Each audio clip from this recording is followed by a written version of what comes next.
Well, already got one thumbs up. Nobody in there. A little bit of a windy night. We shall see. Oh, somebody's here. Been making a hammer loop. Gotta adjust this. It's not very straight. But I put my belt loops in too. I had this hammer loop for a while, and the leather on it was it was all crinkled up. Put a bigger piece or heavier piece in there, and I got to cut my belt loops in there. They make good hammer loops. Even a drill loop. Work on that. Oh, we'll wait till a few folks get in here a little bit early. We're 4 or 5 minutes early. I think my beautiful wife is bundling up. We are out here in the tent, our portable garage. If I had a stove in here, I believe I could live in it. There's my wife. My thermos full of coffee I've had all day. Still hot. Stanley.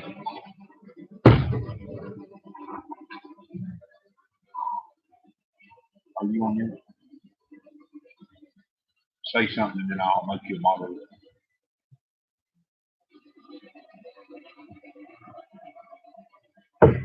You have to hire shut your old off.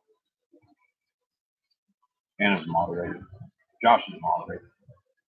In the yard. I'm showing folks out.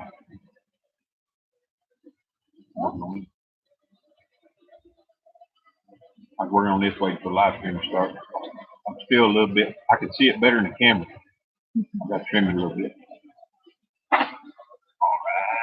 Pathways Homestead's in the house. All right.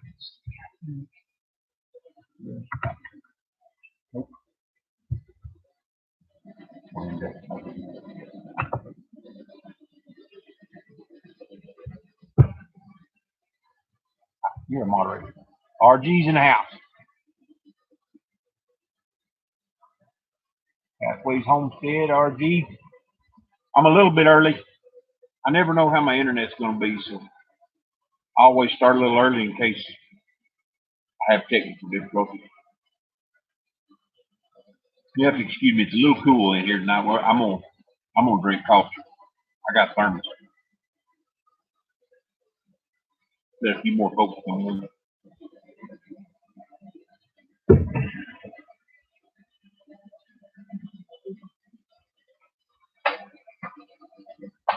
We have been to the flea market today.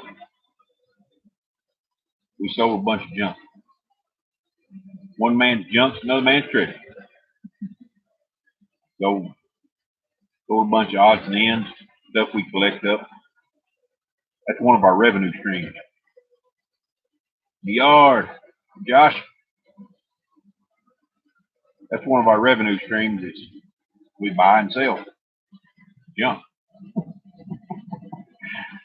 You never know what somebody's looking for. That's the thing, and you've always got to take it. You've got to have your eye on what people are looking for. Kind of when you go to the yard sales, we go to yard sales, secondhand stores. We go all over. That's where I find a lot of my knives that are on my site. I make the sheaths. They reuse them, get them back out there. Somebody's going to use them instead of collecting dust in somebody's box on the store. We did pretty good today. We set up where there was no fee, and we made about $30. We was there what? 3 hours? $10 an hour? We didn't have to drive that far, just down the road. Not too bad. And you have to drive 10, 50 miles back. All right. Hey, Mel, Gary. You'll have to excuse me on some folks. I watch your videos. I have no clue what your name is unless it's mentioned a whole lot. I talk to some folks during the week. Archie says, fun to them. Never know what you're going to find. Yeah. Yeah, we just drive around, find what we can find, and then we go set up and sell. Do pretty good. It's extra money. That would make the ends meet. When you have a lot of things going on, we try to plan what we're doing and where we're going to put our money and budget. And if something's a little light, we'll set up and sell. And sometimes we sell fry bread. Sometimes we sell drinks. During the summer, we did pretty good to sell drinks. A lot of sodas and water and tea. We did real good one time. Sold iced tea. When it's 90 degrees outside, there's old hot wind blowing. People like something cold. That's what we've been doing. We've been to the yard sale. I've been trimming trees at that flea market. Flea market. To me, it's all the same thing. When I say I talked to somebody today, I could have talked to them on the phone. I could have emailed them, texted them, Instagrammed them, Twittered them. A lot of different things. We're going to downsize. Or we would come get it. We'll load up the old Lincoln in a trailer and come get it. I don't know if y'all know. I've been working on the Lincoln, and I finally got the trailer hitch on it. Got to put some air shocks on it. The air ride on it is broke. For some reason, the compressor don't work, or the air ride suspension on there don't work. I'm gonna put an aftermarket set of air shocks on there. We're gonna talk a little bit about that tonight. Another thing I haven't mentioned, I picked up a set of chisels for our tool giveaway. We're creeping on up there. We're over 550 now. We're headed towards 1,000. When we get to 1,000, we're gonna give away. I'm buffering. Oh, okay. Can everybody else hear me? Josh, how about you? Anna, are you on here? Are we buffering anybody else? My nephew had a hard time. Look great. Okay. All good here. Okay. Some people's internet. I'm using my all right. I'm using my phone tonight. The 15th of the month, my 4G high speed gets kicked back in. All of our, yeah. Today's 15th. Yesterday was my birthday, and then earlier this week was Polly's birthday. Some of y'all sent us stuff. We really appreciate all those well wishes. We got 5 folks in the house, so we're going to talk about everything needs to have more than one use on a homestead. I got my notes here. Almost everything on a homestead needs to have more than one use. Thank you, guys. I turned older than mud.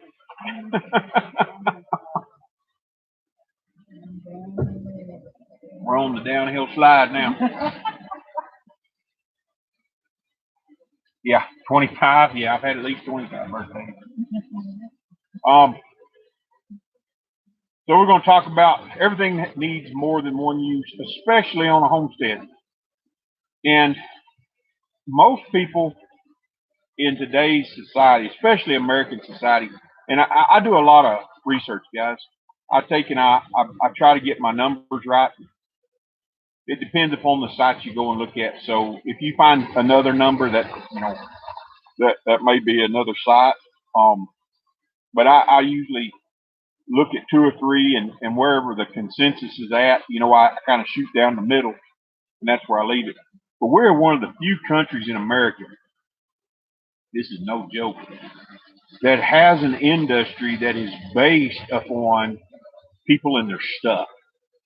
The storage industry is a multi-billion-dollar a year industry in America. It's people, and this is just a story from my own family. You probably got some in yours. I have family, and I'm not going to say who they are because they might be listening. They had and still have a storage that they have had for, I know, at least 20 years. And the average storage out there is $50 a month, $60 a month. That's what? $600 a year? $600 a year times 20, that's $12,000 to have stuff. And the reason they have the storage is because their house is full. It's not so that their house won't be full. Their house is full of junk. And the storage is full of junk. So we like stuff in America. The people in America like stuff. And when you move to a homestead, everything that you take has to be valuable. It has to work. All right. Good, Mel. Gary. It has to be valuable. It has to have more than one use.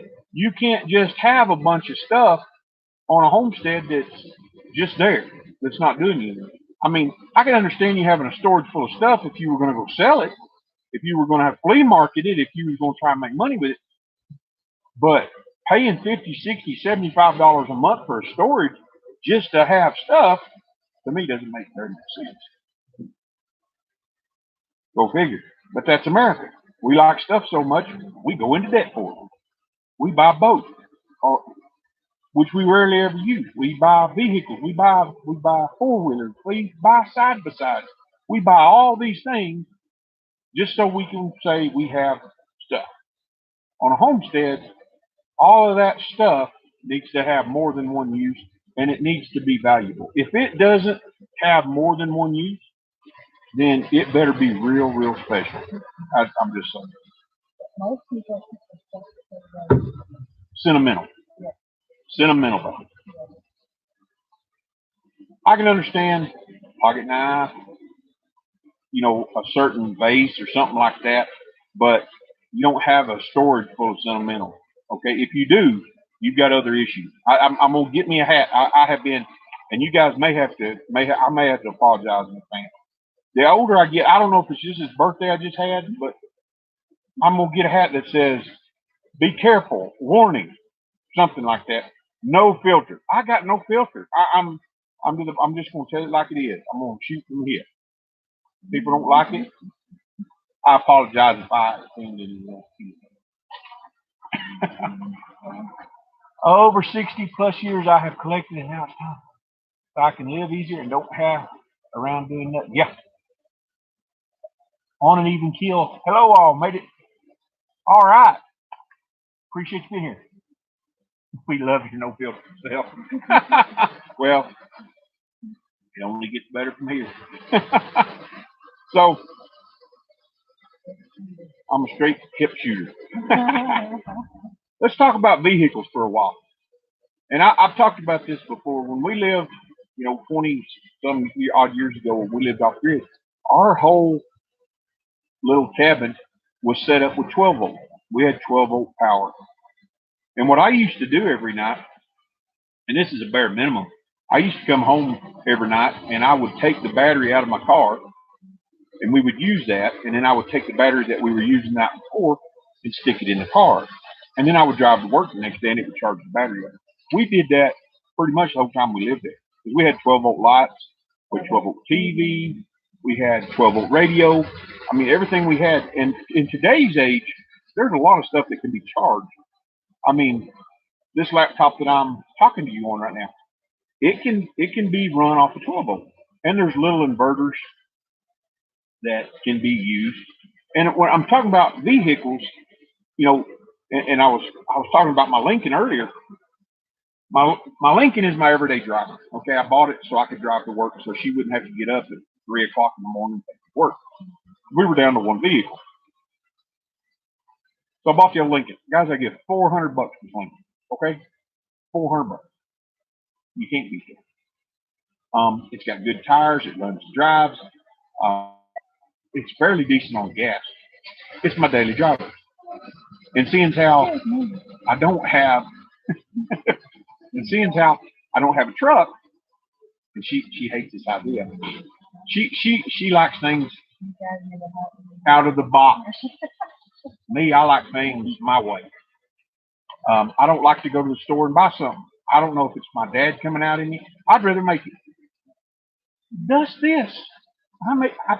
I had this for a while. Put it on here. Boom. It's a hammer loop. For those of you who don't know, I'd rather do this right here than go buy a hammer loop. That's just why I make my own tack. I make my own tools. It's just where I am. I'd rather do that. So I'm going to take the Lincoln. I put a bumper hitch on it. I don't have the money to buy a truck, but what I have now I can use. I can use the Lincoln. So it's going to become my puller. It's going to become my hauler. I'm going to haul stuff with it. And in other countries, it's really, even before, I'm going to say the 1970s. If you go back and you look at the 1960s and the 1950s, everybody drove a station wagon with a bumper hitch and pulled a trailer. Very few people own the truck. You go to New Zealand, they have little trucks, which they call utes. They call them utes. But they don't haul big equipment and stuff like we do. They hire somebody to do it. They can't haul it. They hire somebody to do it. It's well known. They just get service companies to pick it up, haul it, drop it off. Well, here in America, we're spoiled. We think we got to have stuff. So you go back and you look at some of the old rodeo footage and some of the old rodeo cowboys. What did they drive? They drove Lincolns, Cadillac DeVilles, and pulled a horse trailer. That's what they did. And nobody thought the second thing about it. And they had what we call trailer wagons. We used to, or horse wagons. We had one. Pulled it all the way across the United States. Got a lot of stairs. Pulled it with a big old yellow bus. Anyway, people look at things and they go, "Oh, that's just weird. Why don't you buy a truck?" Where can I buy a truck for $400? I bought this car, drive back and forth to work, and I can put a bumper hitch on it, and I can spend a few $100s on it, and I've got something that's just as stout as a truck that'll do just as well. So, everybody hear me on? Am I loud enough? Some people accuse me of being too loud. Who else here? Simply J Homestead. Hey, thank y'all for being here. So I'm gonna redneck it. I'm gonna redneck my Lincoln. All right. It's gonna be my daily driver. It's gonna be my puller, my hauler, and it's gonna be my power plant. I'm gonna set this car up, and I'm gonna take y'all along for the journey. I just put out a video about where we put the hitch on there. I didn't cover put the hitch on there, but covered that I put the hitch on there. But we're gonna put shocks on it. We're gonna put bigger mirrors on it. We're gonna put a light bar on it. We're gonna put a winch on it. We are going to make this thing into a truck. It's going to be a redneck truck. So what I got is what I'm going to use, and it won't cost me that much. It's not going to cost me $2,000 or $3,000 to do. It's just a little at a time, and it's something I can do every paycheck. I can put a little bit more in. Bigger tires, mud grips, that sort of thing. And when I go down to the homestead, I'll be able to pull a trailer. I can throw some material in the trailer. I can go down to the homestead. I don't have to worry about getting stuck, even if it's muddy. Got a winch, got mud grips. I'll be good to go. How do they do things over in your country? Everybody drives a Land Rover or a Ute. I think you call them Utes over there too, don't you? But anyway, so it's going to be my power plant also. I've got cordless drills. I've got tools that can run off of an inverter, lights, that sort of thing that I can run off there. So I'm going to put an inverter and an extra battery in the Lincoln so that I can charge my laptop, my phone, my cordless batteries. All that stuff is going to be in. It's already my toolbox. I got all my tools in there, or just about all of it. It's heavy enough that it's bottoming out, so I've got to get to there. Sugar Creek. This will be fun to follow. Yeah, it is. I'm on redneck. It's called a Ute. I thought so. It's what they call them over in New Zealand too. But it's going to be, so my car has more than one use. I'm not just going to drive it back and forth to work. It doesn't just get me from point A to point B. I'm going to put some lights on it so that if it's after dark, I can take and turn it on. I can start the motor. and I'll have lights. I can charge my batteries. All that's going to be in that car, and it's got a huge back seat. I can throw tons of stuff in there, bits and parts and pieces, and hay. I hauled hay in it already. I already pulled a load of hay with it. We bottomed out, but we don't have air shock on it yet. But we did get the hay fixed up. So anyway, your car, every vehicle, I think, on a homestead, um, needs to have an inverter of some type because you can always charge your phones, you can charge your electronics, you can run your electronics off of it. There's just a ton of things out there today. There's all kinds of LED lights that run off of 12 volt. Most people don't know this, and they've come a long way. But I used to install LED lights in houses when I was a contractor and subcontractor. And all of those LED systems, light bars that people put in houses, real fancy in their kitchen and in their bathroom stuff, were all 12 volt. They converted the 110 down to 12 volt to burn the LEDs. They didn't even wire straight up. They had a little converter. So they were 12 volt. You could have done away with the inverter and then just burn it straight off the 12 volt. There's a lot of things you can do with 12 volt. A lot of stuff out there. And there's, like I said, you can buy a little old 100-watt power inverter for, I think the last one we bought was like $29 or $39. And we've still got it. It still works. It's old. It screams when it kicks in. It gets about, it gets about 17 miles to the gallon. That's what I'm averaging right now, even loaded. Like I said, I've got just about every tool I own. I have one toolbox that weighs 200 pounds, and it's heavy. You'll strain a gut trying to tag it around. Yeah, you'll bust a gut. But it gets about 15 to 17. It just depends. And I drive like a grandpa. I don't get no hurry. I don't get no hurry. We have a lot to learn about farm equipment. Yeah, used to haul cattle and horses in the back of the truck bed. Yeah, we used to take we never had a trailer growing up. We had a set of stock racks on our truck. We would haul our horses and our cows in the same back of the truck. Used to do it all the time. Farm equipment is a big step up. I don't think we on our homestead, the way that we're going to do it, we're going to have a greenhouse. We might eventually get a tractor just to plow the roads and stuff. But as far as doing big farming, ours is going to be a little bit more container style, a little bit more, um, smaller style. Might get a tractor with a front end loader just because it'd be easier to move stuff around. But we're not going to be doing no big farming stuff. I do want to get a four-wheeler. Four-wheeler would be just invaluable now on the home. It'd be invaluable here, running back and forth, feed horses and stuff. You might see one of those, but there again, it's going to be decked out to where I can put tools on it. I can put, different stuff on it to where we don't just use it for more than one purpose. So, oh my, where am I? Oh, every car. I was talking about every car on a homestead ought to have an inverter of some type. And you can, and I'm gonna walk you guys through it. When I put the battery in mine, I'm gonna build a box in the trunk, and I'm gonna run the cables from the front and show you my extra box and show you my inverter in the trunk. I'm gonna mount it up and under the back window so we can plug in. I'll show you guys all that. But even if you just throw a small inverter in the cigarette lighter, you're still gonna be able to charge stuff. And there's 12 volt chargers out there for your laptops, your phones, all that stuff. The other thing is your car ought to be an emergency response. We've talked about this about winter, being in the winter. It should be an emergency response unit. First aid kit, blankets, food, water, some way to start a fire. All those things should be in every car on your homestead.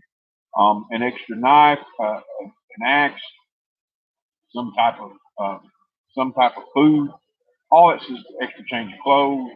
We've covered all this in a lot of our live streams. So really, really take and think about that. If you're going to be on a homestead, and you're going to be out in the winter. And we're talking to a lot of people, around the country. Their situations are going to be different than ours. We are out in the middle of nowhere, so our cars will be fully stocked. You'll be able to live 3 days wherever you broke down in our car. That's just the way it's going to be. Uh, yeah. Yeah, I lean forward, guys, because I can't see. I'm blind. Okay, I'm trying to catch up on the live stream. Yep, four-wheeler is essential. It's it's nice. We like I said, we have horses, and we once we get on the homestead, we'll use them quite a bit. But to pull firewood and first one thing another. But a four-wheeler would sure be nice.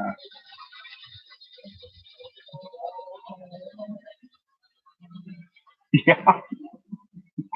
Well, in today's age, you never know what's going to happen. You know, and I think we're kind of insulated from it here in the lower 48. And you look at Puerto Rico here in just the last little bit. They never expected, and I don't know why, because they live in a hurricane bound thing. But now they've had an earthquake, and I think as more as time goes on, and as more uh, we get closer to the coming of Jesus Christ, these things are going to be more prevalent. He said so in Matthew 24. He said there's going to be earthquakes and pestilence and all these things in diverse places. He didn't tell us that so that we could take and go, oh well. Um, he told us that so we could be prepared, so we would know the times. One of the things that Jesus was, he got upset with people about. And people said, Jesus didn't get upset. Yes, he did. He told them, he said, you can read the signs of the sky, but you can't read the signs of the time. That's what he told the Pharisees. So if we know what's coming, these things have already started. So we know that they're going to get more and more prevalent. Things are going to happen. Be prepared. Don't just take and go, oh well. Be prepared. Take it seriously. These things are going to happen. They happened in other countries. They're happening closer and closer to home. Pretty soon they're going to happen here. And to be able to spread the gospel, to be able to talk to people, you're going to have to be able to feed those people. You're going to have to be able to give those people water. You're going to have to be able to help those folks. If it's nothing more than a blanket, then you'll be able to share, because the end is coming. It's coming. Make no mistake about it. The end is coming. I just want to be able to do the most that I can in the time that God gives me. And if an earthquake takes me out, so be it. But if it don't, I want to be there to be able to reach out to and reach as many people as I can. Not if, but when. You better believe it. You better believe it. Oh, I went over some statistics this week. Um, the average living space in China is 120 square feet. Green Dream, hey guys, Jim and Jessica's in the house, or at least one of them. Thank you guys for stopping in. Appreciate you. The average living space in China is 120 square feet. And I looked it up. The UK, Germany, until you get into the real higher echelons of income where people are making six figures, most people live in an apartment. They live in a very small place. And here in America, the average American makes about 40,000 a year, and their average living space is over 1,200 feet, which is 10 times the world average. Okay, think about that for a minute. We put a lot of emphasis on space, and I think more and more people spend more time indoors, and they don't spend enough time outside, out in the fresh air doing things. But we put a lot of emphasis. There are places in this world where they don't have indoor plumbing. They have plumbing, but it's not in their house, it's outside. Or they have an outhouse or something like that. We are one of the few countries in the world that puts an emphasis on a bathroom. I mean, I was looking at bathrooms this week. There is bathrooms that are bigger than the first house we had. It's insane. But we as Americans tend to do that. So we have all this space, and then it feels empty, so we fill it up with stuff. And most of the stuff that we have is stuff that's only good for one use, or it never gets used at all. We go. I mean, people buy more whatnots and more stuff than I've ever seen. They'll pay outrageous prices for something to stick on a shelf and gather dust, and walk by and go, "Oh, I got that." I don't understand it. I just don't understand it. But that's just me. So if you're thinking about moving off grid or you're moving off grid, I know there's been several people in just the last little bit due to circumstances. They either live in trailers or tiny homes.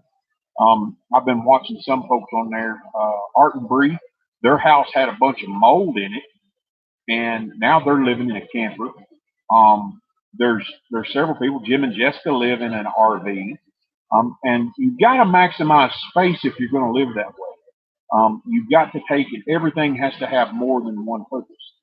Even if you're prepping, and I visit a lot of these prepping sites, do a lot of lives with preppers and prepping channels. And even if you're prepping, you've got to think more strategically about your home and how you're going to store this stuff. Even if you're in an apartment, you can strategically build your house to where you can store more stuff. You can store more water. You can store more food. Get rid of the fancy bed and get you a bed that doubles as a storage bin. You can use storage totes. We've got a whole pile of them in here. You can use those as coffee tables, bedside tables, and they can hold food. So there's a lot of ideas out there. You're going to have to condense down if you're moving into a tiny home or trailer, and everything's got to have more than one use. What we got? Space for my business. Business. For your business. I hear you, Jim. I hear you. Down there where we're at, we got 250,000 acres I've got for my business. Oh, have I missed anything? And epics, who said that? Oh, an epic size bathroom. I guess we've lived in buses. We've had two buses that we've built out and lived in. And when you have a smaller space, you tend to live outside more. You tend to cook outside more. You tend to take and enjoy outside more. True Creek says, I have been living in a tiny home. We're moving to a camper where I'm going to build a kitchen. Outdoor kitchens are awesome. And you can, outdoor kitchens are awesome, particularly during the summer months. You can cook outside, and you can have them as nice as you want to have them. But yeah, I don't even want. I'm serious, guys. For the majority of the year, I don't like going to the bathroom in the house. I'm sorry. It's something. And I don't know. I grew up a lot out in the open. So anyway, having more than one use. Shrink bags are a really good idea. And there are places on Amazon where you can buy these shrink bags and just use a regular shop vac and shrink stuff down. What we did when we moved into this RV is we took and it was summertime when we got here. So what we did is we took all of our summer stuff in, and then as it started getting colder, we started trickling in our winter, and then put our summer out here in the tent. And for the first, 3-4 months, we actually had a storage shed, a storage unit, which cost us $75 a month. And then we bought this tent, this portable garage. So Then we shrunk down some more. We actually got rid of a lot of stuff. We got rid of a lot of stuff. But most people that don't do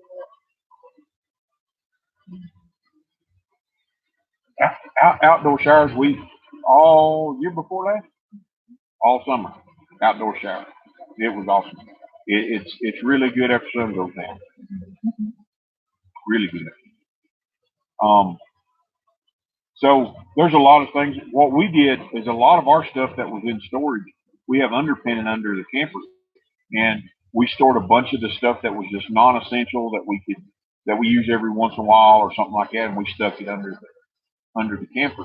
So underpinning, putting down some plastic or gravel, um, keeping the mice out of it, putting some mothballs in it, whatever, sticking it under there. Those are really good ways to maximize space. Any overhead space. One of the things that we did, we had a freight liner.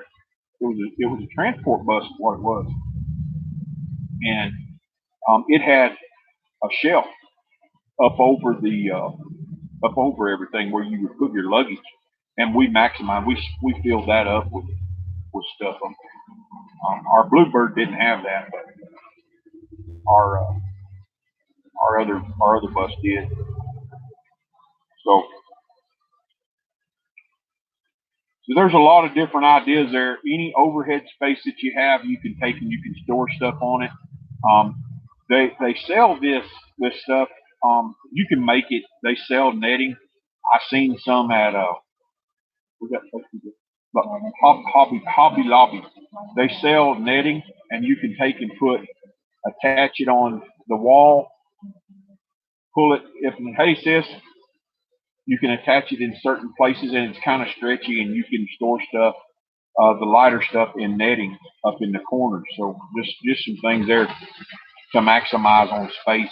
But any little old space that you can have, even chairs, outdoor benches, make them to where they will take and you can store stuff under them, stuff that doesn't need to be outside. Out here we have to worry about sand and wind, so we have to keep. If we don't want sand in it, we've got to keep it out of the elements.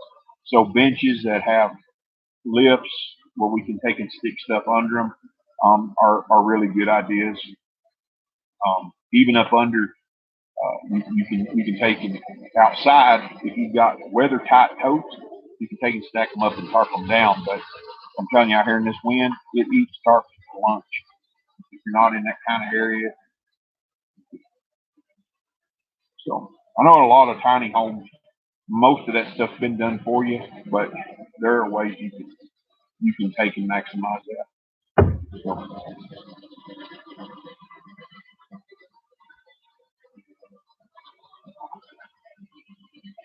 this is one thing that I've really started doing now more that we lived in the camper. Before, it was on my mind, but I really didn't think about it. Running through my mind about purchasing items. First of all, do I really need it? That's the first thing. When you're trying to get out of debt, I know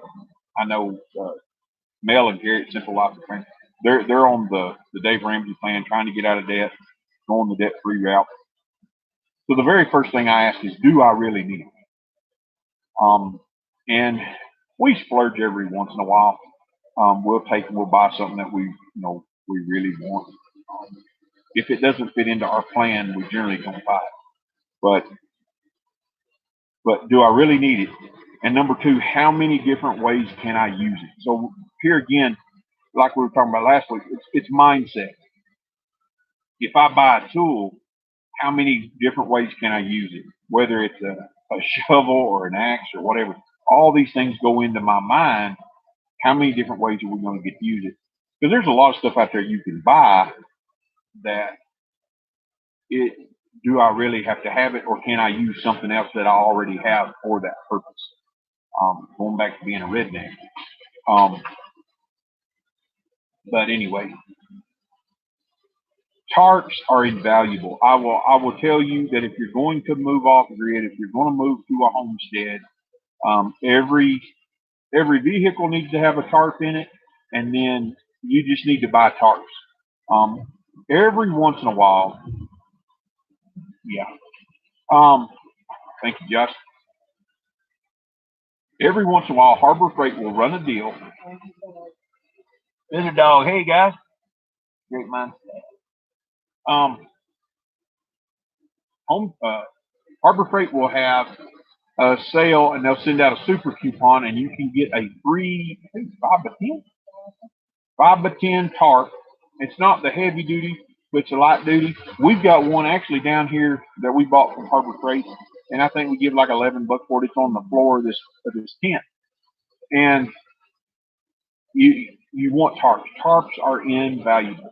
If you cannot have too many, they make good shelters. You can cover up stuff with them. You can patch roofs with them. There's just a ton of stuff that you can do with tarps. Yeah, you got that right. Tarps and duct tape and baling twine. You can't go wrong with that. Buckets. You can get free buckets. You can buy buckets for like $3. 5-gallon buckets with lids.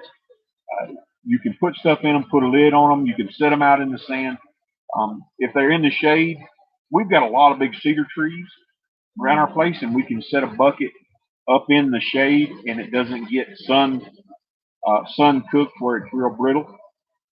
That's one of the worst things. Another thing you can do with buckets, guys, you can dig a hole, bury a bucket, and you have an instant cooler.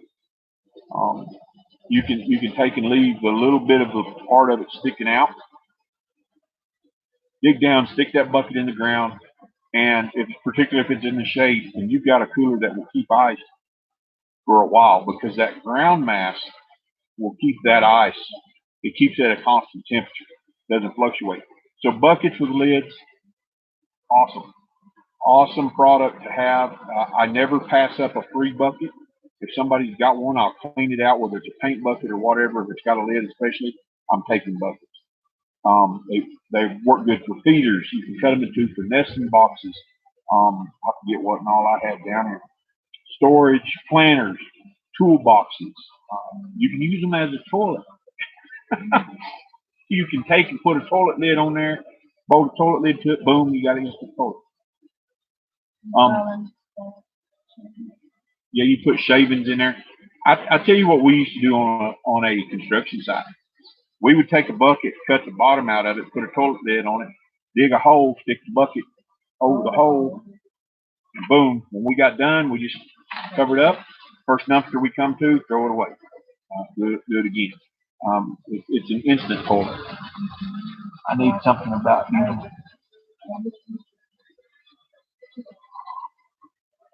You can't super chat until I get 1,000 subscribers. I think that's the way it goes.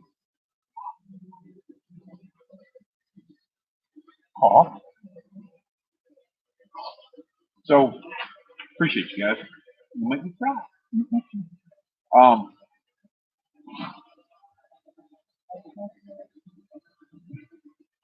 yep. Hey Jim, how does that? If you're still on here, Jim or Jessica, how does that super chat work? I think you have to be over 1,000 subscribers. I think. I'm not sure. I may not be set up for it. That may be something I totally have no idea about. But two things that I want to invest in that are invaluable this year. We have two 12-volt spotlights, which will either plug in a cigarette lighter or clip on our battery. They're really good for working lights. If you're working out after dark, putting it out there. Hey, Les. I know this is an app. Um, that and rechargeable flashlights. I really want um, some rechargeable flashlights. We have got these hanging around everywhere. We get these free at Harbor Freight. Um, really bright. We get these at Harbor Freight. They come with batteries in them, and we get them free from Harbor Freight every time we go to Harbor Freight. I have coupons. I look up online and get coupons. Um, and we have them in our vehicles. We have them here. We have them under the trailer. Uh, I've got one in the trunk of my car, one in the front of my car, and they're free. Why not? Are they cheap? Yeah, they're cheap. You break, you fall, you drop them, they're broke. They got a magnet on the back of them. I can stick them up on the car hood. Work. But I just keep getting them. I won't stop getting them. I get these free because why not? But I do want to get some rechargeable ones because there's going to come a time when I don't get these. Uh, 4,000 is 4,000 watch hours and 1,000 hours. That's what I thought. Is your wife Navajo? Yes, my wife is Navajo. She is the Nate. the next, The Nate. not the May. I'm the Nate. I'm from the South. I can understand Navajo, but I can't speak it. So,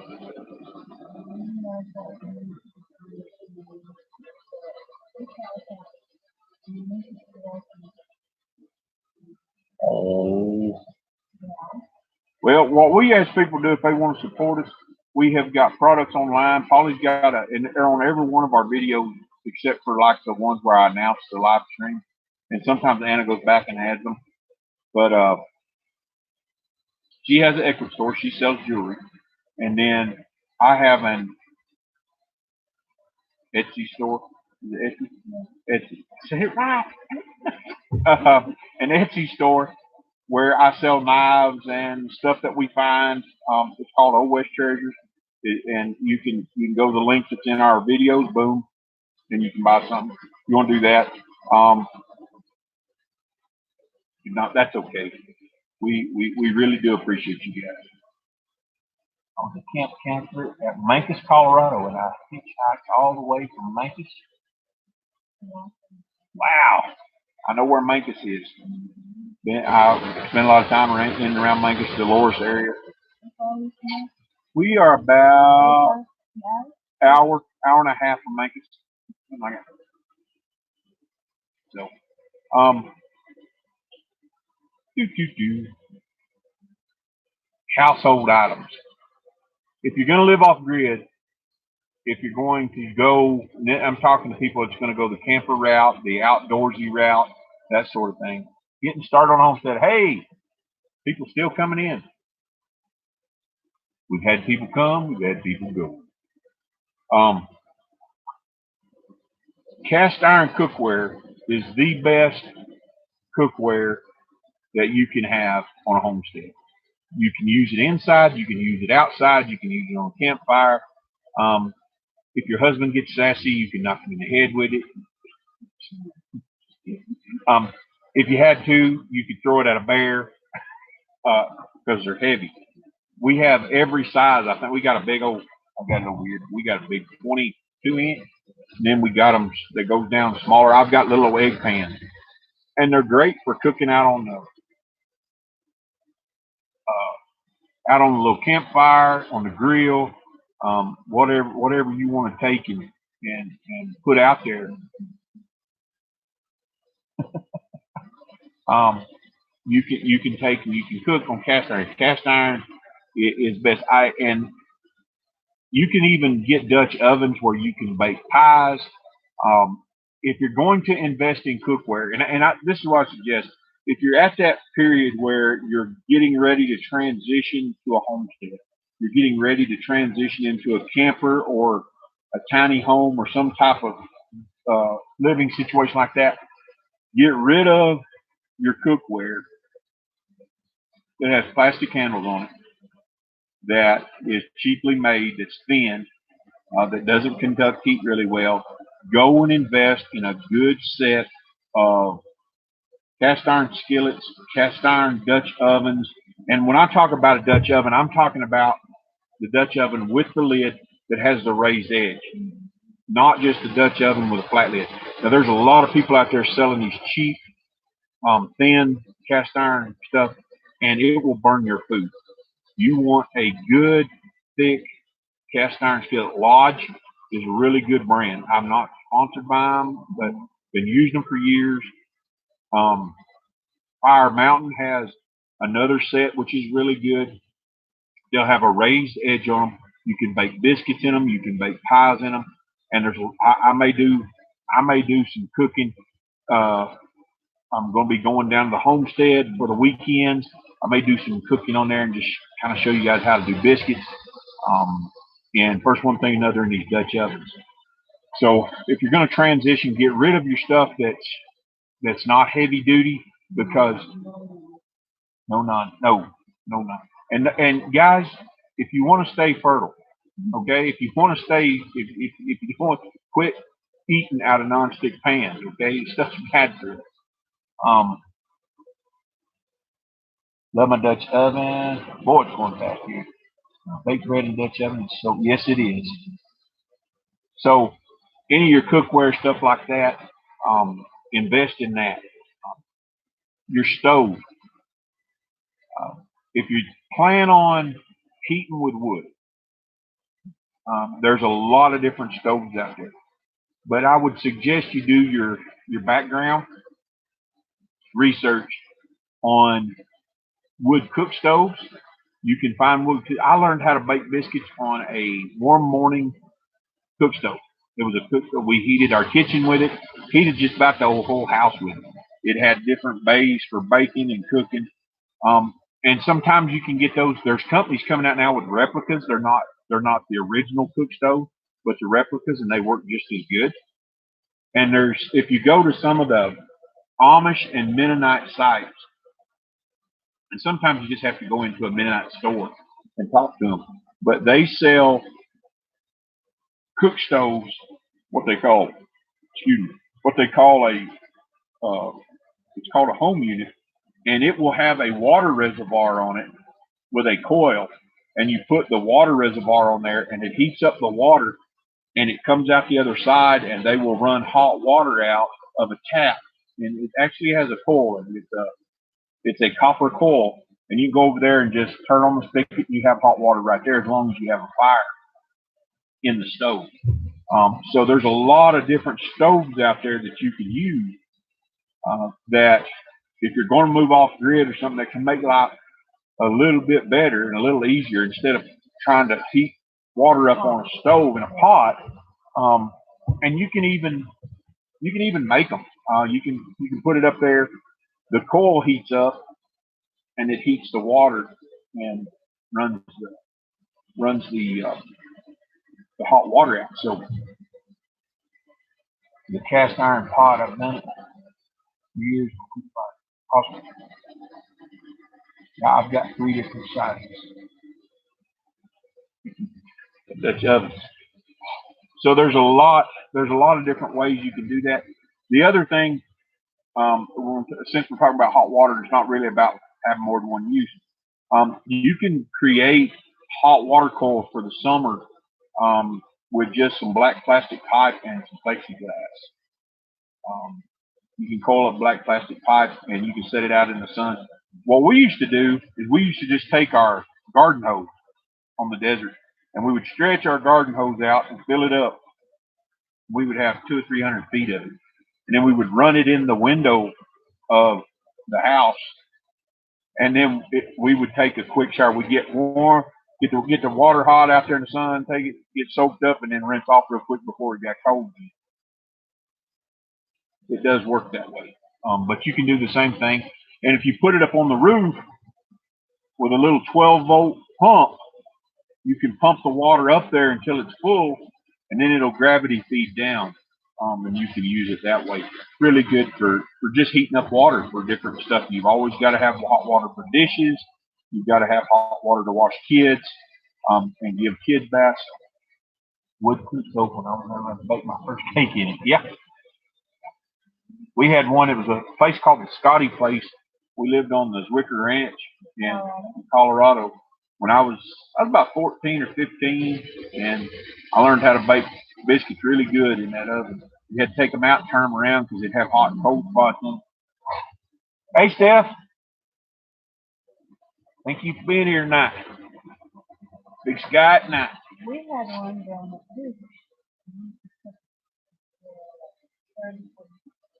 On that wood stove. The one that she had, I think it's still down there to Mom and Dad. Didn't it have the heater, the warmer? Yeah, Up top? warmer's up, warmer down there. And I bet my mom does. Hey, you're all right. We're just getting wound up. But and hey, you guys, Steph, if you don't know, she lives in a tiny house, so she knows what we're talking about when it comes to saving space and things having more than one use. Summertime, we get a 55-gallon drum and paint it black. There's an idea. There's an idea. Hey, them barrels, those are really good to have around. If anybody, um, if you run across those barrels, make sure you get them. They have tons of uses. Um, number one being water like that. The other thing is you can use them for dog houses, chicken houses. Um, Sugar Creek, thank you for being here. We appreciate you stopping by. Thank and God bless. We appreciate everybody who comes in and participates. There's a lot of different things, and what I really want folks to get into is the mindset of it's got to have more than one use. And we used to be this way. Used to they sold a tractor as a power plant. When I was a kid, and I remember seeing these as a kid, the tractor would come with a belt, and they even sold like all different kinds of attachments for a tractor. It had a saw, it had a sawmill, it had all these different kind of things. They sold when they first started coming out. They sold these what they called mule motors, and they would mount there, and they would come with different attachments. They would have a saw on them, and they were dangerous. It was just a saw blade out there spinning. People would cut up firewood with it. Um, so, but they would have a wash machine attachment for your tractor. So you would run a belt over there, and you would run a wringer washer off of your tractor. You would actually, it had this big old pulley on the side of the tractor. And we used to be in the mindset, particularly the generation that came out of the Great Depression, everything had a use, and you would use it more than once. Um, Today, we live in such a throwaway society. It's gotten to the point where people don't think about fixing things anymore. They just think about throwing away. And to be honest with you, the stuff that's out there that's made today is not made to fix. It's made to be thrown away and buy a new one. And so I try to look for things that not only can I have for more than one use. Hey, John. Um, but that if it breaks, I can fix it. I can take and I can overhaul it. Nobody bought new starters back in the day. They just changed the appendix, changed the the copper in them, they changed the bushes in them, and they put them back together and stuck them back in the car. Nobody bought new brake parts. The only brake parts they bought was the pad. They would overhaul everything on the vehicle.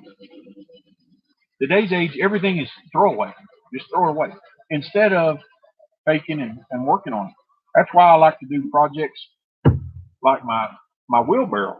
This little old store we got down here, I got to do a video on it sometime. If they'll let me. I need to talk to the owners. But they have literally everything that you could want to put new handles and shovels and leather products to fix things. You name it, they've got it. And that's where I bought the wheelbarrow handles and all the stuff for the wheelbarrow. Went down here to the local trading company. And that's the way it used to be. People had that mindset, well, I'll just fix it. They don't do that today. They throw away everything all the way up to their marriages and their kids. They don't throw it's not a I'll fix it generation anymore. And we need to get back to it. If you're gonna be on a homestead, you ain't got time, particularly out where we live, to run the gallop, which is hour and a half away, depending on traffic, depending on how what the road condition is. If it's muddy, you're not getting the gallop. And if it's a product that you've got to have, you need to be able to fix it. I don't know how many times I've seen my dad go out into the woods and cut down a tree, a sapling, and make a handle for a shovel or a wheelbarrow handle or something. Why? Because he knew how to do it, and he didn't have to go about it. Out here, we don't have those kind of trees. Um, we have cedar, and pinon, and cottonwood. Yep. Yeah, it's a mindset where if you're going to be on a homestead, you have to be a plumber, an electrician, a carpenter.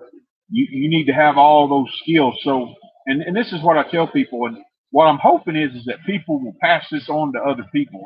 I don't like the idea of just telling people and then the information not going anywhere. But if people are transitioning, and I talk to people all the time through different social medias and emails and stuff, if start watching things and start buying books. I know Jim and Jessica, he's been buying uh, electrical books, plumbing books. Before you ever get there, if you're a year out, start learning how to do these things before you get there. Don't wait until you're there and then not know how to do it. Know how to change your brakes. Know how to fix a flat. Know how to take and put a starter on a car. Know how to take and do it. If you guys go over to Steph's channel, Big Sky at Night, she's out there changing her oil and putting in all different kinds of parts on these old vehicles. And it's if you don't know how to do that kind of stuff, learn. Because if you move out into the middle of nowhere, it may be the difference between you getting to town and you having to wait 2 or 3 days to get to town. And I've been there, and that's not fun. 2 or 3 days where nobody comes by to see you, and then finally somebody does, hey, can you run me to town so I can get this part? Um, Having extra parts around is a good idea. Extra belts, extra hoses, extra fluids, those types of things are good to have around. So just other preference stuff there for you. So do you guys have any ideas on stuff that has more than one use? Anything you want to throw out there? I'll take it. Leave the floor.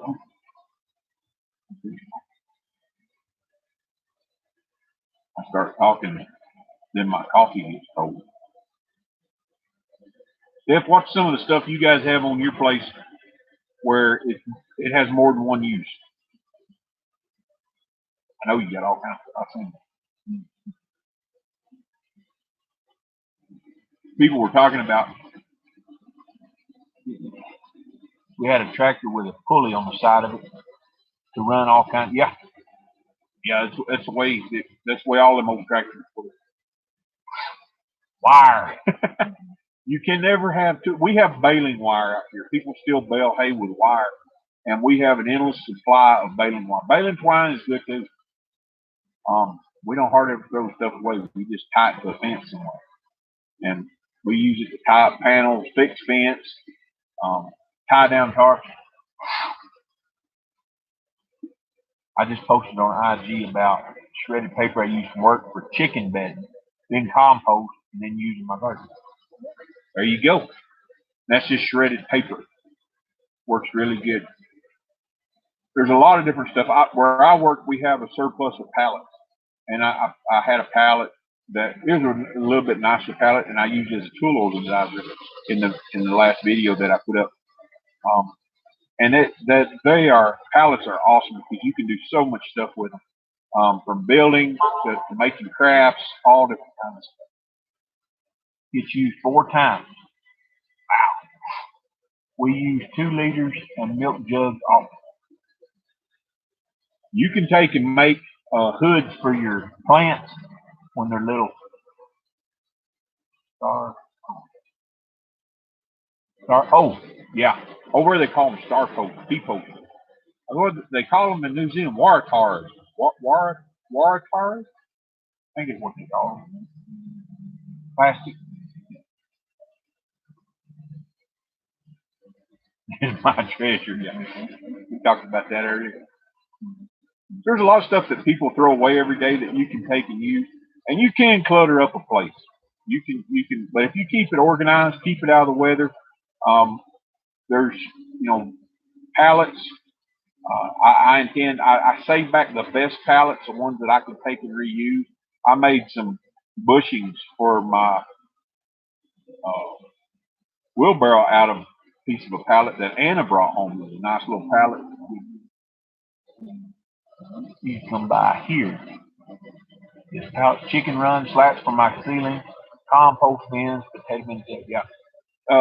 Jim took and put the whole ceiling in his uh, shed with pallets. And if you've got a rip saw, you can rip them down. A table saw, you can rip them down, and make them all the same width. There's a lot you can do with it. Yeah. Peanut butter jar. You bet. Any mayonnaise jars, they're real good to put bolts in. You can take and put them on the bottom of a shelf, screw the lid up there. You can hang them up out of the way. Pallets are they're invaluable. Sometimes if nothing else, if you get to the point where you ain't got no firewood, you chop them up, and they make really good firewood. I know people that burn pallets all winter long. So those are really good items that have more than one use, for sure. Raised beds. Yeah, you can take.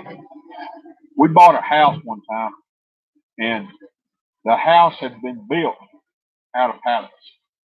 It had siding on poplar siding on the outside, but the windows, frames on the inside, the subframe was all pallets. It didn't have a solid 2x4 in that house. We used a lot of wood, scrap wood, and tear down one project and create that. When I was growing up, one of my jobs for my grandpa was straightening nails for my dad and my grandpa. We never threw away nails. When we took and we tore something down, we kept all the nails, all the bolts, all the screws. We kept them all, and we reused them until you couldn't drive them.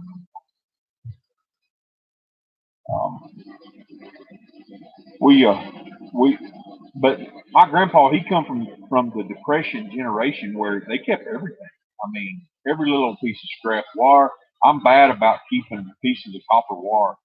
I will take it. I'll keep every piece of electronic wire I can, because if you have to go buy the stuff, I've seen people throw away extension cord, and I'm bad about. If I see a extension cord, I'm taking that thing out. I don't know how many trailers I've rewired using extension cord wire.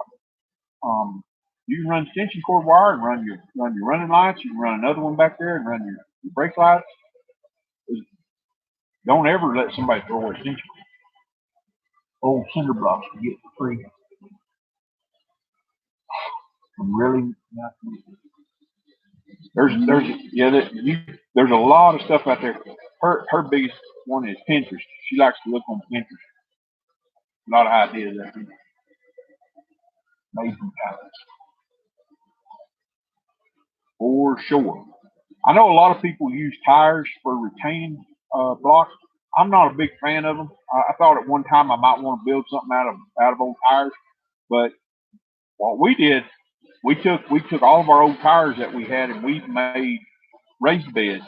We filled them full of dirt and manure and stuff out of the barnyard.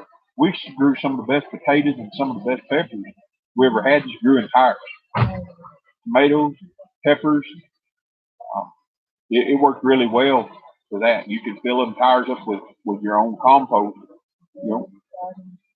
Hey, good to have you here tonight. We're talking about stuff needs to have more than one use on a homestead. If you have something that it doesn't have more than one use, I can remember, and you guys have to step back in time with us here. We didn't have a whole lot, okay? So we had to do a lot of things just to have something. I wanted a pair of saddlebags really bad, and I couldn't afford a pair of leather ones. This is back when Anna was a baby, and I took an old pair of blue jeans that I had that were pretty rough shape, and I made a pair of saddlebags out of those blue jeans. I sewed up the bottoms, I folded over the leg, and then I used the waist area with the pockets for the part that goes across the saddle, and used them. Carried my lunch in them. What I had, we did a lot of stuff like that. Yep. You can take your britches leg. Boots work real good for this. Old boots work real good for this. And blue jeans, guys. How we got off on this? Here we are. So I'll just take my boot off and show you. So you take, and some boots are higher top than others. Okay, this is what we call a shorty. But you cut the bottom off, or you can just undo the stitching, and you sew the bottom up. And I usually, on the long, tall, the stovepipe ones and the ones that are taller, I'll find those and cut them at a kind of an angle, or a sharp angle, and sew them up. Then you stick a 2-liter water bottle in here. And instead of carrying the water bottle around, it protects the water bottle, keeps it cooler too. And then you've got your loop. And what we always did was just take a Hitch line, loop it through here over to the other one, and tie it across our saddle. And we had 4 liters of water that we could carry with us all day long out of a boot. You can do the same thing with a pant leg. You just take the pant leg, cut it off up by the crotch, sew it up at the bottom, and you can take and stick the water bottle in there. You sew the 2 tops together, and you've got water bottle. We used to take ice and pack in around there, and then it would evaporate out of the blue jean, but it kept the water cooler for longer. So we are currently saving some power. Exactly. They do pretty good. If you have electricity,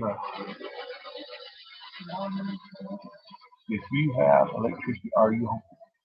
Yeah, you can homestead anywhere. It's what we covered last week. I mean, homesteading is a mindset. It's not. It's not to revisit the whole thing, but homesteading is a mindset. It's about being independent. It's about being more self-sufficient. It's not necessarily having to do without. It's about being able to do that. If worst comes to worst, you can take care of yourself. And that's what a homesteader. A homesteader is, not tied to the system and wouldn't know what to do. If you want to call it a prepper or whatever, I call it being a hillbilly. Every hillbilly I know back in the hills of Tennessee, Virginia, North Carolina, they wouldn't know the difference. I'm just telling you guys. I know people in parts of this country that if the stock market failed, if technology quit, they would not know the difference because they don't have anything to do with it anyway.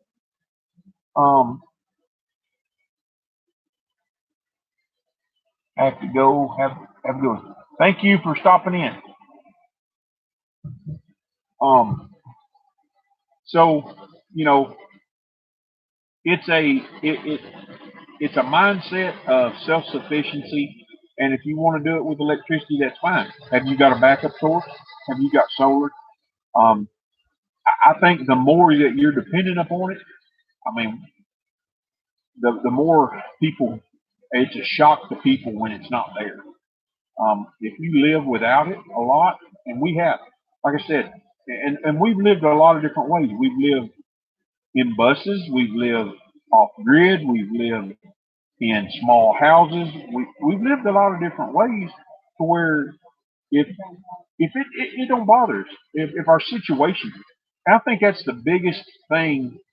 The American spirit, what it used to be, was throw it at me, I'll take it. Throw it at me, not only will I survive, I'll thrive. And I think that's the mindset that people are not in. You throw something to somebody, they lose their job, they lose their mind. They don't have enough money. They live paycheck to paycheck. We had a guy been with the company like 14 years. This was not too long ago. They give him 2 weeks severance pay. Most people, I was talking to some boys this week. They live paycheck to paycheck. They don't have enough food in their house that if they don't get their next paycheck, they don't know what they're going to do. They're going to be at flea market. What they're going to be doing, they're going to be selling what stuff they got in their house. And most of them won't do that until it gets to the point that, and I'll just be honest with you, there's most people out there in America today, if they can't do without, they're going to come steal it from you. Oh, just want to keep it straight tonight. No filter. They're not going to take and prep. They're not going to take and be ready for it. Because when the stuff hits the fan, they're not going to take and they're not going to be worried about trying to make it the best way. They're going to come steal it from you because that's the way it has always been. You don't have it, I'll come steal it. That's the way people are. So you better be ready to defend what you do have. Just saying. But I talk to people every day. They make it from paycheck to paycheck to paycheck. And they're tied to that job. They don't have any other way to make money other than that job. And I think people have their personality, their persona. They have it based around what they do. Hey, Gary. Yeah, he's male. That's male. That's Gary. Doing good, brother. They have this persona based around what they do, and they won't do something else. I've known people that they worked in an office and they're not going to go do something else, even if they know how to do it, because I'm this, I'm this, I'm that. Hey, I'll dig a ditch, I'll plumb, I'll be an electrician, I'll go pick vegetables, I'll do whatever it takes. Or I'll do whatever it takes in order to make it, in order to get through. And there's some people out there, they don't know how to do anything. Their whole life revolves around this persona that they've made, and they don't know how to do anything. The talent, one of the essential things that a homesteader has to have, is the ability to adjust and the ability to reinvent themselves on a daily basis. The ability to take and expand their mental intellect on a daily basis. You didn't find, I know a lot of guys that didn't make it past the third grade, but they were some of the smartest men I'd ever met. They could do things that would blow your mind. But their ways of figuring out and problem solving were better than some of the best minds at MIT, because they lived it every day. And that's the biggest thing you have to be. You have to be willing to look at things from a different perspective. You have to be able to look at something and go, man, I can take this and I can put it over here with this and I can make this. My great uncle Scott Jackson, they said he could make money if you put him on a flat rock. He did. He started making rock crushers. And he started doing it out of just spare parts. He would go buy spare parts at junkyards and auctions, and he made rock crushers, and then he started selling rock crushers. Hey, Paul and Adrian, glad you guys are here tonight. So your ability to reinvent yourself and your ability to look at things and problem solve. I think today, particularly the generation that's coming up, I noticed it when our kid was little. People would get upset because we would let them struggle. If they were doing something, we'd let them struggle. We wouldn't go rescue them. Why?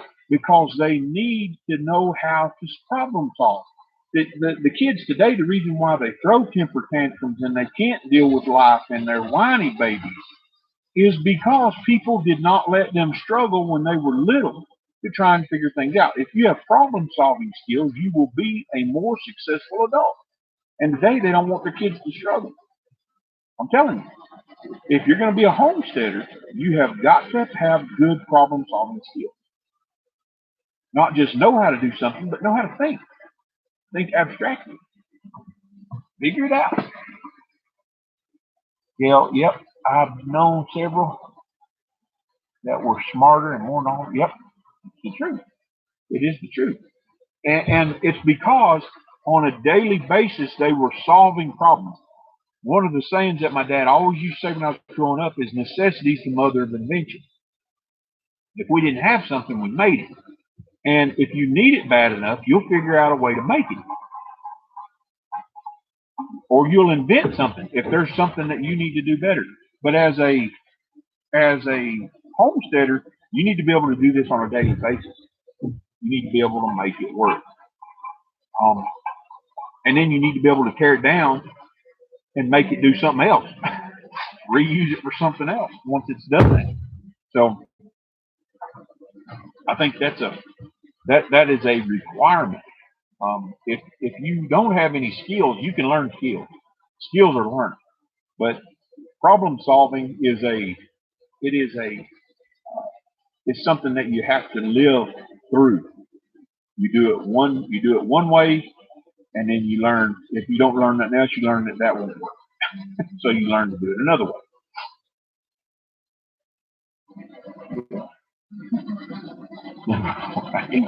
we were hillbillies, okay?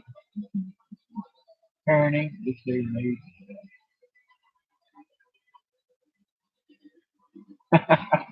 George, you have no idea what we did when we did.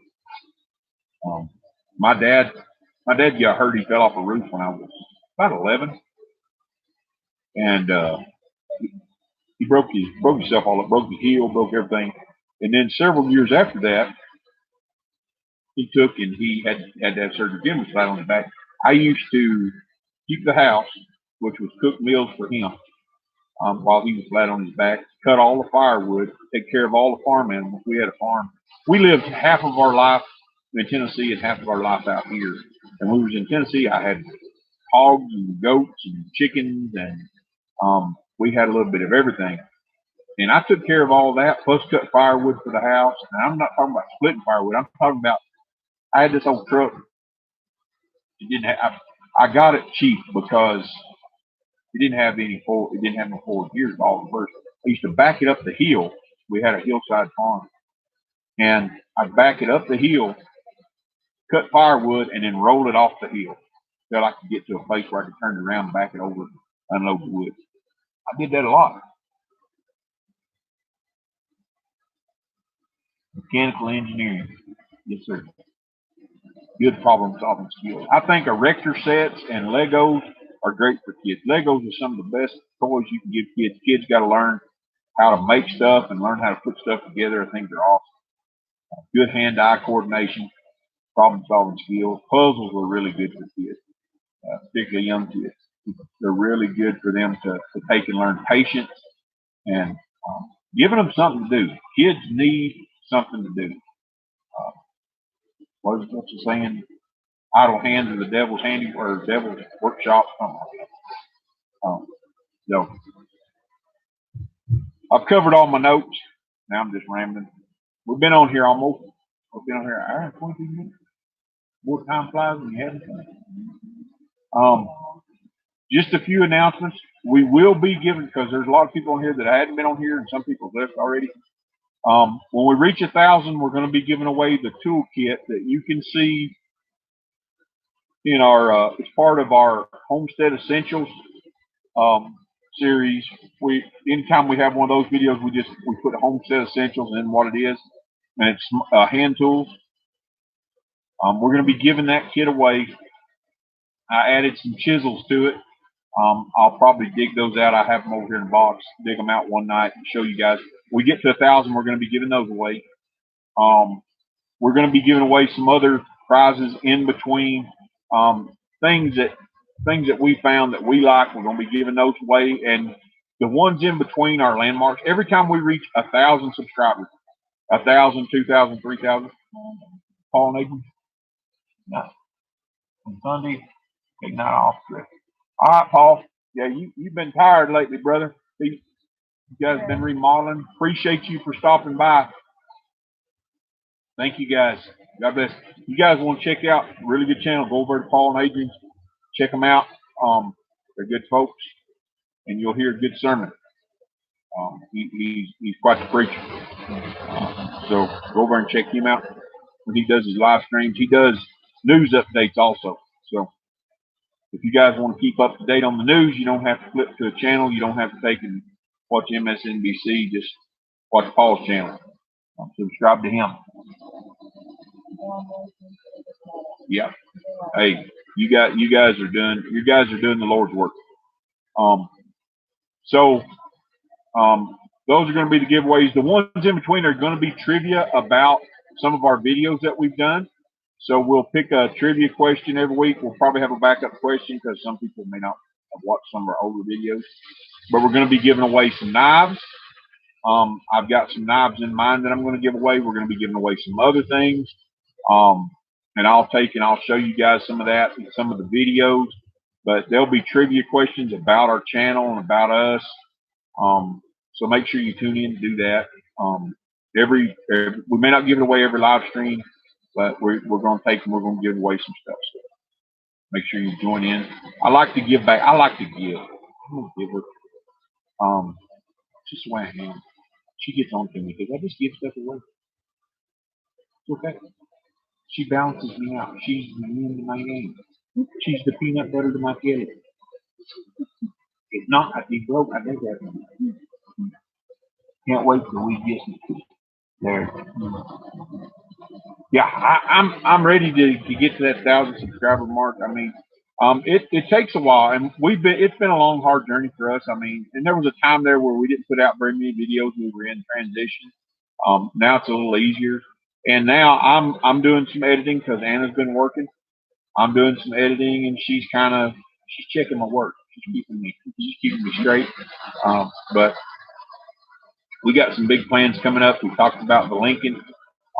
We're going to be doing some work on the homestead here shortly. I'm going to be doing some weekends down there. Getting you guys some footage of some of the stuff that's going on. I'm excited. I'm super excited about getting down there and being able to spend more than one day down there.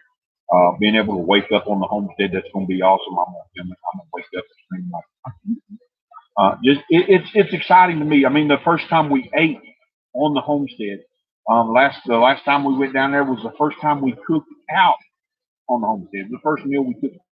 I'm sentimental about that kind of thing. It made me feel good to set up and cook right there on our homestead. We've always wanted a place of our own, and we've owned some houses and we've owned some things, but it just never felt like to us like it was the place. And now that we're older and our kids are grown, we're ready to call someplace home. We're ready to quit moving around. We have moved our whole life. 47 times. 47 times in 24 years, y'all.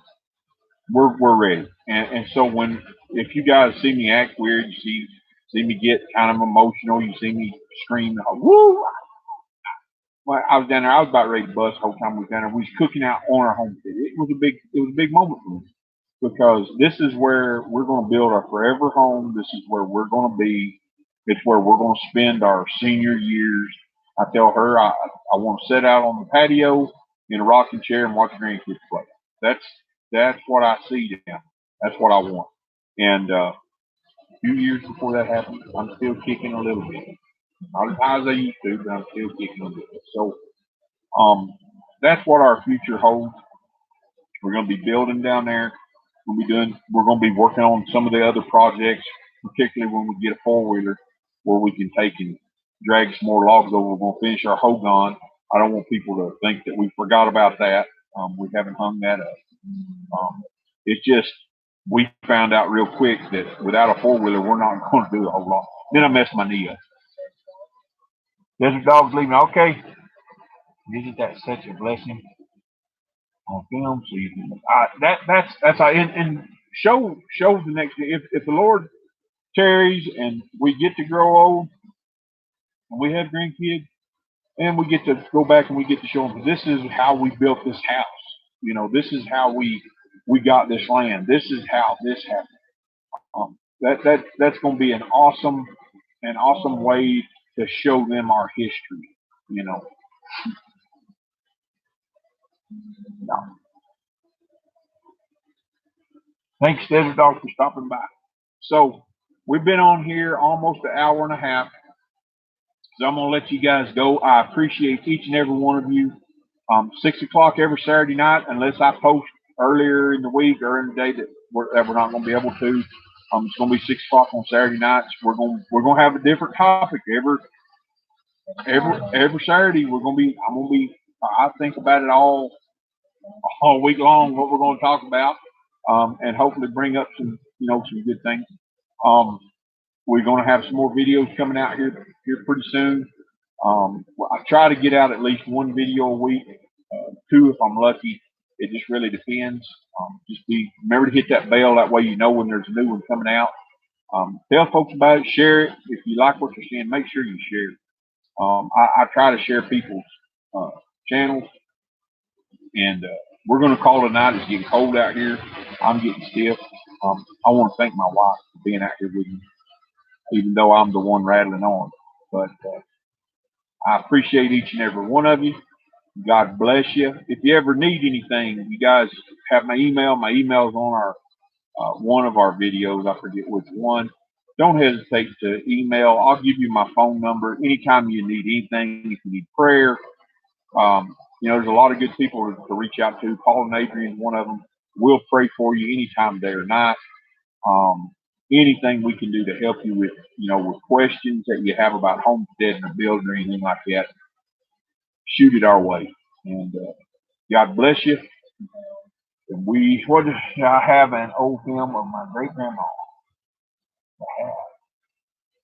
Well, I wish I had more of my grandma.